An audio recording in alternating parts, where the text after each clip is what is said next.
A person making $300,000 a year feels more money anxiety now than they ever did in their 20s. That doesn't make sense. You work so hard to climb the ladder, you get the promotion, you see the number in your bank account that you used to dream about. You would think that number would buy you peace. You'd think it would be the finish line, the point where you can finally breathe. But for many, it's not. It's just the start of a faster race, a race they aren't sure they are winning. They describe the feeling as being on a hamster wheel, running harder and harder, but never actually getting anywhere. The strange thing is, the more money people make, the more they say they need just to feel comfortable. Someone making $50,000 a year thinks they need around $157,000 to be comfortable, but someone already making over $100,000 a year, they say they would need almost $250,000. The goalpost just keeps moving. The problems don't go away, they just scale. Your worries, your budget, your anxiety, it all grows to fit the new, bigger container. You still have a ceiling. It's just a higher ceiling in a room that feels just as small. And this leads to a question that feels almost dangerous to ask. What if the number doesn't matter? What if getting what you want isn't the answer at all? There is a label for this group. You might have heard of it. They call them Henrys. It stands for high earners, not rich yet. They are the 14% of households in the U.S. that make $200,000 a year or more. These are the people who, from the outside, look like they have made it. They have the good jobs, the impressive titles, the income that we were all told would solve our problems. But inside, it's a different story. Many of them don't feel rich at all. One woman earning $300,000 in New York City says she feels lucky and privileged, but not rich. She says she could not stop working right now. For her, the feeling is simple. She is on a hamster wheel, and there is no question about it. This isn't just a feeling. The numbers show something is wrong. A recent study found that 62% of people making over $300,000 a year are struggling with credit card debt. They are earning a lot, but they are still living paycheck to paycheck. What is going on here? The people in this group are often under 40. They are often first-generation wealth, meaning they didn't inherit a safety net.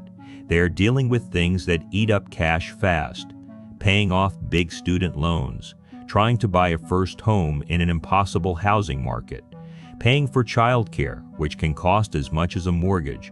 Their income is high, but they are asset poor.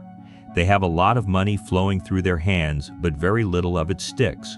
One business owner, Marie, felt this way. She started her career as a professional musician. She was playing at Carnegie Hall, one of the most famous music venues in the world, and she was making just $15,000 a year. She didn't realize how much freedom money could give you. So she started a business. It grew slowly at first. So first year, she made $35,000 and was thrilled. She kept growing it. Today, her company is on track to make over $1.4 million a year, and her personal income will be somewhere between $300,000 and $400,000. She would have thought back then that someone with her bank account today would be rich. The trap is built slowly, piece by piece. It begins quietly. It's a phenomenon called lifestyle creep. As you earn more, you spend more. It happens to everyone at every income level, but for high earners, the creep can turn into a landslide. A study gave households an extra $100,000 a month. Lower income families spent it on necessities like food and rent. Higher income families spent it on necessities too, but also on discretionary things, extra things, nicer things. This is where the cage starts to take shape. You get a raise and you think, I deserve this. It's a natural thought. You work hard for your money. So you decide you can afford a few more things. Marie says when her business started to grow, the first thing she spent more on was food. She had more money than time, so she started ordering from Grubhub 3 times a day.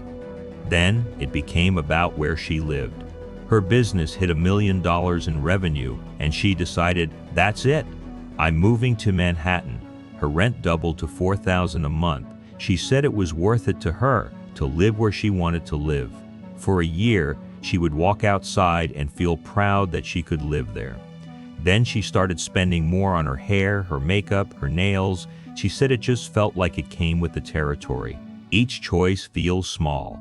Each one feels earned. A better car, a bigger home, a European vacation you feel you deserve. But many of these new expenses are fixed. A higher rent payment is due every month.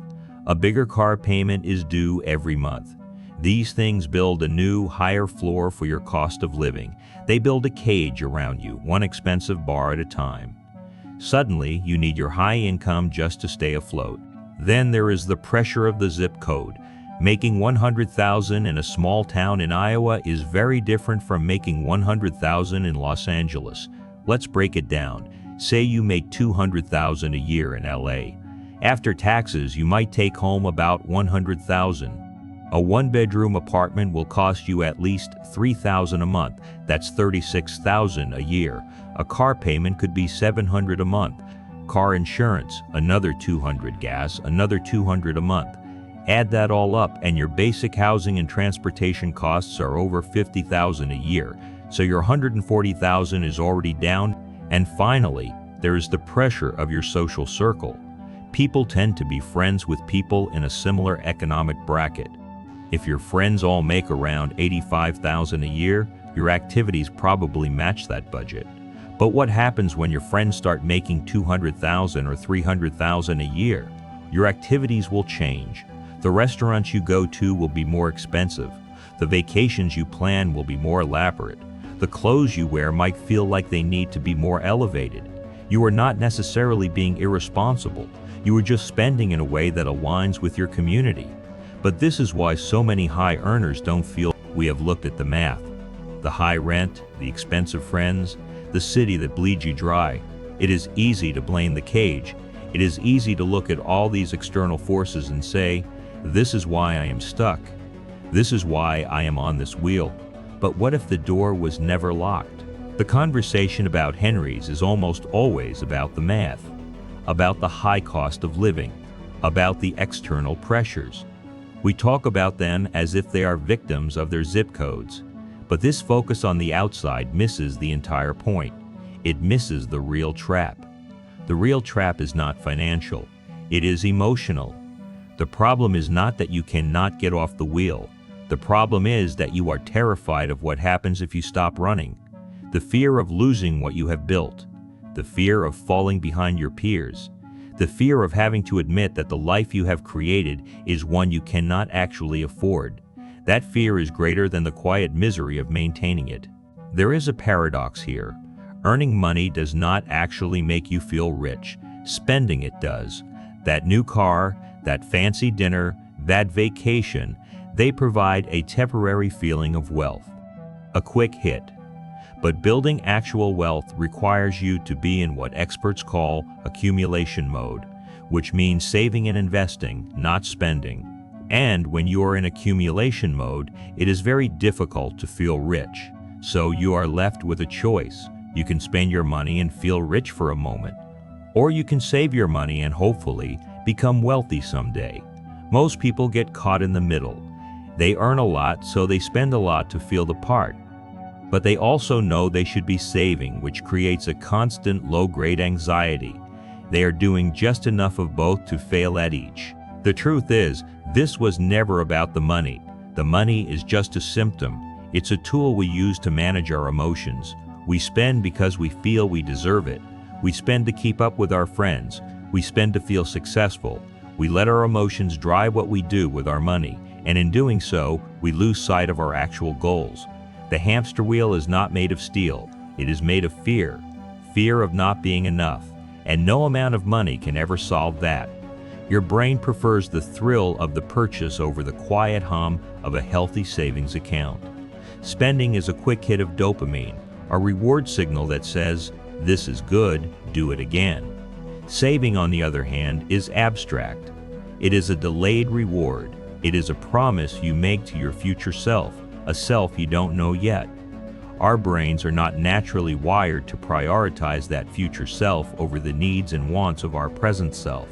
One financial expert compared it to the difference between an exciting, toxic relationship and a secure, stable, long-term partner.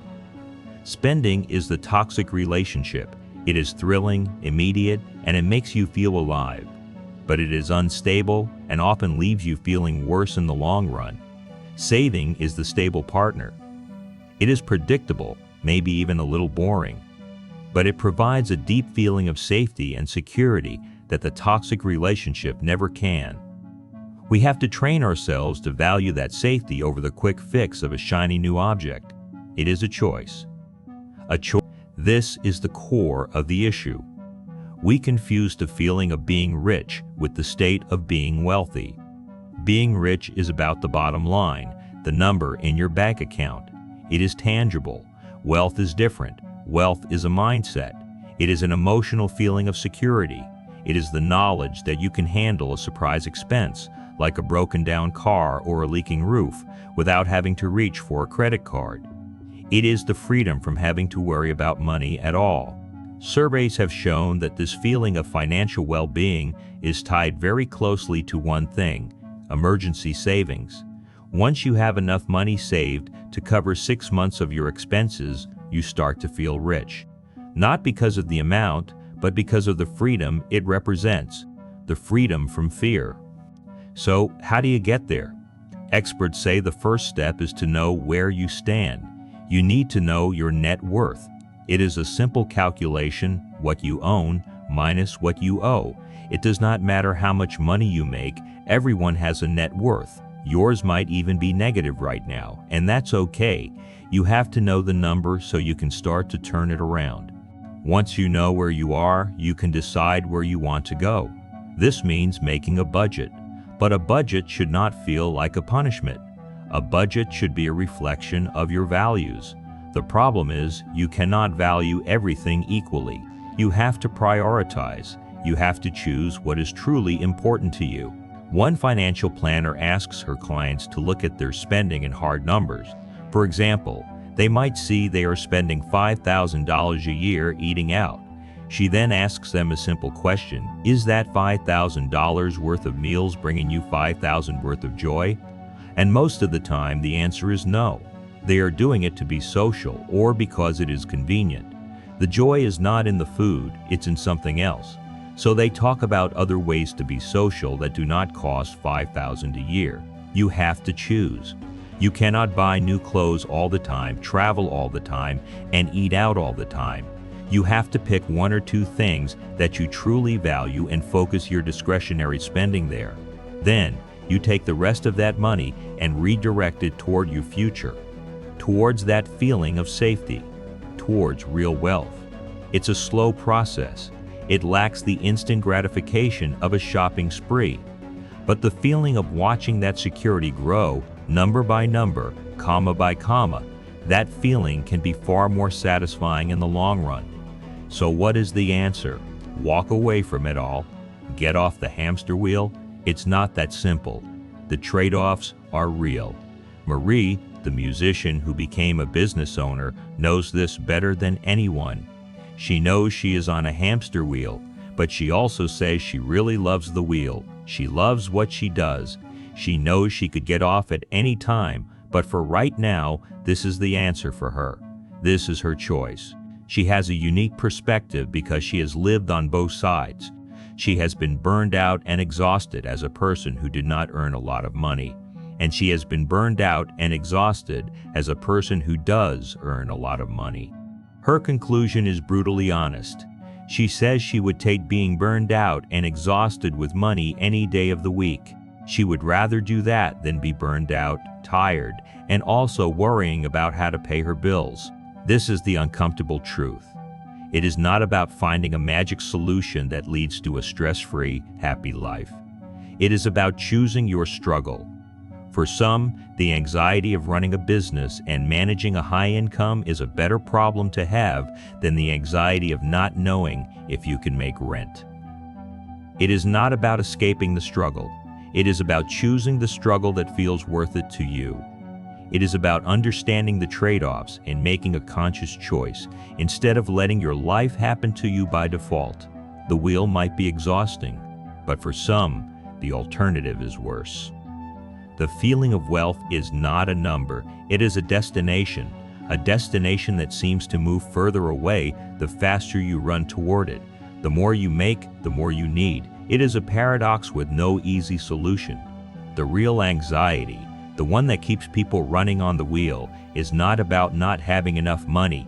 It is the quiet, sinking suspicion that for some people, enough does not exist. That no matter what number they hit, the feeling they are searching for will never arrive. And what do you do when you get everything you thought you wanted and you still feel nothing?